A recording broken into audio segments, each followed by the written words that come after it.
Hello दोस्तों, जय माता दी। एक बार फिर से स्वागत है आप सभी का मेरे न्यू ब्लॉग में।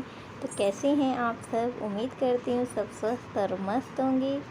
तो फ्रेंड्स, फाइनली मैं आ गई थी अपने घर अपने हस्बैंड के साथ काफ़ी टाइम बाद। और मेरा ब्लॉग भी काफ़ी टाइम बाद आ रहा है, लेकिन अब कोशिश करूँगी कि मेरे ब्लॉग्स डेली आएँ, क्योंकि मैं काफ़ी टाइम से ब्लॉग नहीं डाल रही हूँ। हाँ, मैंने इससे पहले कल भी ब्लॉग डाला था, पर आई डोंट नो कि उससे क्या हुआ क्या नहीं हुआ। मेरे पास कोई नोटिफिकेशन भी नहीं आया और ब्लॉग डिलीट हो गया। क्या हुआ, मतलब ब्लॉग डाला भी, मेरे हस्बैंड ने भी देखा कि मैंने ब्लॉग डाला, तो उन्होंने मेरा पूरा ब्लॉग देखा। फिर उनसे भी मैंने बताया कि ऐसा ऐसा हो गया, तो कह रहे पता नहीं, या तो तेरे पास कोई मेल वगैरह आई होगी या जो भी है, बट ऐसा कोई नोटिफिकेशन नहीं आया मेरे पास और ब्लॉग मेरा डिलीट हो गया है। हालांकि उस ब्लॉग में ऐसा कुछ नहीं ना, डेली ब्लॉग्स होते हैं वही था। तो पता नहीं, क्या पता शायद किसी और के साथ भी ऐसा हुआ। मेरे साथ तो फर्स्ट टाइम ऐसा हुआ है। अदरवाइज़ कभी कुछ होता भी है तो पहले नोटिफिकेशन आता है, मेल आता है, उसके बाद ही ऐसा होता है। बट कोई बात नहीं, हम मेहनत कर रहे हैं। हाँ, एक ब्लॉग डिलीट हो गया तो क्या हुआ, आगे ब्लॉग आते ही रहेंगे, आप लोगों को मिलते रहेंगे मेरे डेली ब्लॉग। तो फ्रेंड्स, मैं आ गई थी अपने घर और आते ही मैं लग गई थी काम में, क्योंकि सुबह 9 बजे करीब में आ गई थी। मेरे हस्बैंड पहुंच गए थे 7 साढ़े 7 बजे मेरे घर, और 1 सवा घंटे में हम आ गए थे।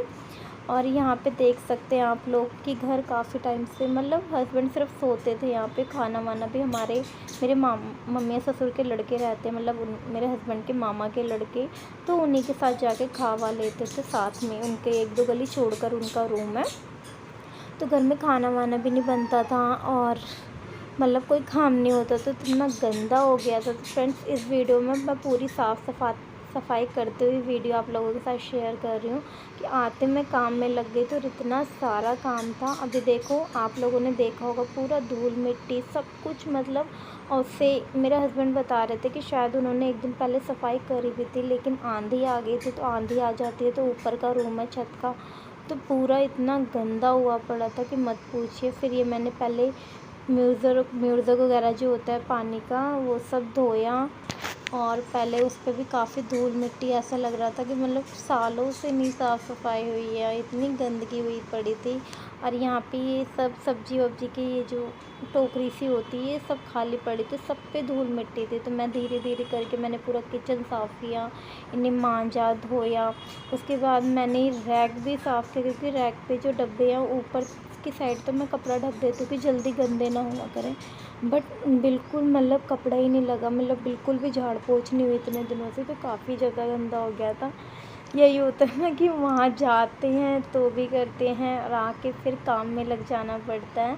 तो इधर से मैंने इसमें ले लिया था सरफ़, भगोने में थोड़ा सा सरफ़ ले आई थी और पानी लेके मैंने सारे डब्बे ऐसे उतार उतार के पूरे साफ़ करे थे। आप लोग देख सकते हैं बहुत ज़्यादा धूल मिट्टी, मतलब इतना गंदा हो गया था अब मत पूछिए। और फ्रेंड्स, इसके पीछे ना एक छिपकली थी और मैंने ध्यान नहीं दिया, मैंने डब्बा हटाया, मुझे इतना डर लगा। फिर मैंने अपने हस्बैंड को बुलाया, मैंने बोला पहले ये देखिए, मैं उछल उछल के देख रही हूँ कि छिपकली कहाँ है। लेकिन ये लास्ट जो डब्बा रह रहा है इसी के पीछे छिपकली थी, तो मेरी हिम्मत नहीं हुई। फिर मैंने अपने हस्बैंड को बुलाया, उन्होंने झाड़ू से फिर छिपकली पूरे किचन से ही बाहर कर दी, क्योंकि वो भी कह रहे थे इस छिपकली से मैं भी बहुत परेशान हो रहा था, काफ़ी टाइम से वो यहीं पर थी, तो इस वजह से। और फिर ये मैंने सारे डब्बे वगैरह ऊपर के सब साफ़ कर दिए। ऐसे धीरे धीरे करके मैंने पूरे तीनों लाइन के कर लिए थे। और ये जो मैं साफ़ कर रही थी ना फ्रेंड्स, तो ये बांस की लकड़ी होती है, इसके जो फांस होते हैं ना, वो भी 1-2 जगह मेरे हाथ में चुभ गई थी। तो फिर मैंने कपड़ा मोटी परत करके तह करके गीला कपड़ा करके फिर मैंने पोंछा, क्योंकि ऊपर वाले मैंने हल्के से कपड़े से लगाया तो मेरे पूरे हाथ में फांस सी चुभ गई थी। फिर मैंने वो फांस निकाली और ऐसे करके फ्रेंड्स मैं इतना थक गई थी, मुझे करते करते ना, मतलब ये समझ लीजिए कि 1 बज गए थे। फिर मेरे हस्बैंड खाना भी, मतलब चावल लेके आ गए थे बाहर से, बिरयानी लेके आ गए थे बाहर से, क्योंकि उनको वो भी देख रहे थे कि सुबह से लगी हुई है। जब से मैं आई थी जबकि उन्होंने बोला कि थोड़ा आराम वगैरह कर ले, बट मैंने आराम नहीं किया। तो वो उन्होंने भी देखा कि सुबह से लगी हुई है, थक गई है, तो उन्होंने बोला कि चल कोई नहीं, मैं बाहर से ले आऊँगा, क्योंकि यार हर कोई इंसान होता है, थकान हर किसी को लगती है। तो बस वो बाहर से ले आए थे बिरयानी और ये सिंक विंक मैंने सब मान दी थी, क्योंकि ना क्या धूल मिट्टी तो जो हो सो, लेकिन इतनी गंदगी कि ना मुझे आते पता है क्या होता है, मुझे ना बहुत आदत है कि साफ़ सफाई करना। बेशक औरों की मैं मेकअप वगैरह पे इतना ध्यान नहीं देती, मैं सिंपल सोवर रहती हूँ, लेकिन मुझे साफ़ सफाई के ज़्यादा मतलब कोशिश करती हूँ कि साफ़ सफाई रहे। मुझे साफ़ सफाई बहुत ज़्यादा पसंद है, इसलिए गंदगी रहती है तो मुझे बिल्कुल भी अच्छा नहीं लगता जब तक पूरा नीट एंड क्लीन नहीं कर लेते।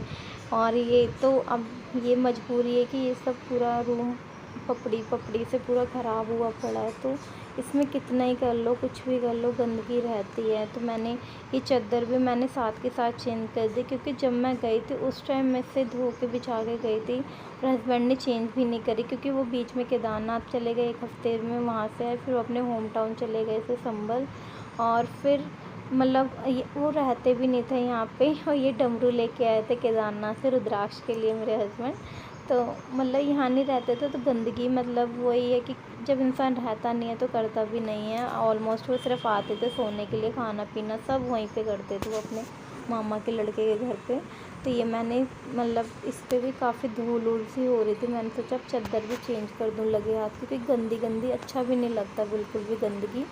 तो ये फ़ैन से चादर उड़ती है, इसलिए मैंने पहले फ़ैन बंद करा था, और पहले मैंने गद्दे को पूरा झाड़ा वाड़ा था कि, और साइड में ये जो खिड़की है बिल्कुल सामने जहाँ कूलर लगा हुआ है हमारे यहाँ पे, मतलब धूल मिट्टी से पूरा हो जाता ना खिड़कियाँ से, तो वो सब झाड़ कर फिर मैंने झाड़ू कपड़े पूरे मतलब इकट्ठे कर लिए थे, क्योंकि हस्बैंड के भी 1-2 जोड़ी कपड़े हो गए थे, पड़े हुए थे, क्योंकि उनकी आदत नहीं है, वो धोते नहीं है, मैं ही धोती हूँ, तो इस वजह से हालांकि उन्होंने धो लिए थे थोड़े बहुत, लेकिन 2-3 जोड़ी रहते थे। तो इधर मैं आ गई थी बाथरूम में, अब ये मैं कपड़े भिगो के रख दूँगी, चादर जीन्स जो भी थे टावल वगैरह हस्बैंड के, वो सब मैं भिगो दूँगी। और रुद्राक्ष और मैं तो वहाँ से नहा के आया था, क्योंकि मैं मॉर्निंग में 4 बजे उठ गई थी, और मैंने अपने हस्बैंड को बहुत कॉल करी, लेकिन वो सो गए थे, तो वो 6 बजे उठे, तो 6 बजे निकले यहाँ से, तो 6:30 बजे निकले, तो 7:15 बजे तक हमारे यहाँ पहुँच गए थे मेरी मम्मी के घर पे। वहाँ से हम 7:30 बजे करीब निकले, तो 9 साढ़े 9 पौने 9 बजे हम यहाँ आ गए थे।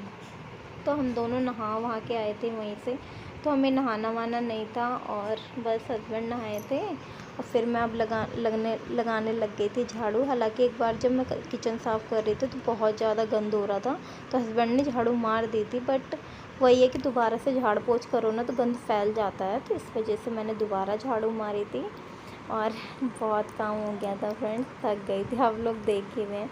और गर्मी इस रूम में फ्रेंड्स इतनी ज़्यादा गर्मी है, क्योंकि छत का रूम है, तो गर्मी हद से ज़्यादा है, तो इसलिए हम देख रहे हैं, और देख के आए थे जहाँ हमारे मतलब मामा के लड़का रहते हैं इनके, मेरे हस्बैंड के, तो वहाँ देख के आए हैं। वो कह भी रहे थे कि साथ में रह लो करके, तो वहाँ हम रूम देखने जाएंगे, अगर पसंद आ जाएगा तो हम ले लेंगे, क्योंकि ऊपर छोटा बच्चा सारा दिन गर्मी में बहुत परेशान हो जाता है, और फिर सारा दिन कूलर भी नहीं चला सकते, ऑलमोस्ट बिजली का बिल भी बहुत ज़्यादा आ जाता है, 1,800 ऐसे बिल आता है, जबकि हमारे यहाँ फ्रिज वगैरह कुछ भी नहीं है, वॉशिंग मशीन भी नहीं है, आप लोग देख ही सकते हैं, सारी चीज़ें मैं हाथ से करती हूँ, तो इसलिए हम लोग सोच रहे थे कि छत का रूम में गर्मी इतनी ज़्यादा बर्दाश्त नहीं होती है बिल्कुल भी, अदरवाइज़ हमें कोई प्रॉब्लम नहीं है, ठीक है, हम किराएदार हैं, हमें तो रहना ही है, कहीं ना कहीं पैसे देने हैं और रहना है। तो देखो शायद हम लोग चेंज करें, अगर चेंज करेंगे तो आप लोगों से ज़रूर शेयर करेंगे। तो बस यहाँ मेरे सारे कपड़े गए थे धुल, और उससे पहले मैंने आप लोगों ने देखा बीच में मैंने एक्चुअली रुद्राक्ष की दलिया वलिया भी सब फिनिश था, फिर सूजी वगैरह भी फिनिश थी, तो वापस आके मैंने सब कुछ भूना था, मतलब भून भान के रखा। उसके बाद मैं गई हूँ कपड़े धोने, फिर कपड़े वगैरह सारे धो के अब मैं आ गई थी इन्हें धूप में डालने में। जैसा कि सबको पता गर्मी इतनी ज़्यादा है कि 1 घंटे भी नहीं लगते, चाहे वो जीन्स भी क्यों ना हो, 1-1.5 घंटे में जीन्स भी सूख जाती है। तो बस फ्रेंड इसमें ये सब करने के बाद मैं थोड़ा करूँगी रेस्ट, क्योंकि थकान बहुत ज़्यादा हो गई थी, और हस्बैंड ले आएंगे अपना बिरयानी जैसा मैंने आप लोगों को बताया। तो बस ये हो गया था शाम का टाइम, और हम चले गए थे नीचे, थोड़ा सा मेरे बिछुए नहीं थे, बिछुए लेके आए थे, मम्मी ने पाजेब दी थी, उसमें मैंने घुंघरू वगैरह लगवाए, तो बस वही सुनार के पास चले गए। तो अब मैं आके रुद्राक्ष के लिए दलिया छौंक रही थी कि वो दलिया खा लेगा, और हस्बैंड के लिए रोटी बना दूँगी मैं, तो बस आज के ब्लॉग को फ्रेंड्स यहीं एंड करूँगी, क्योंकि इस ब्लॉग में इतना ही। मिलेंगे फिर नए ब्लॉग में। आई होप आप लोगों को अच्छा लगा तो प्लीज़ एक लाइक ज़रूर कर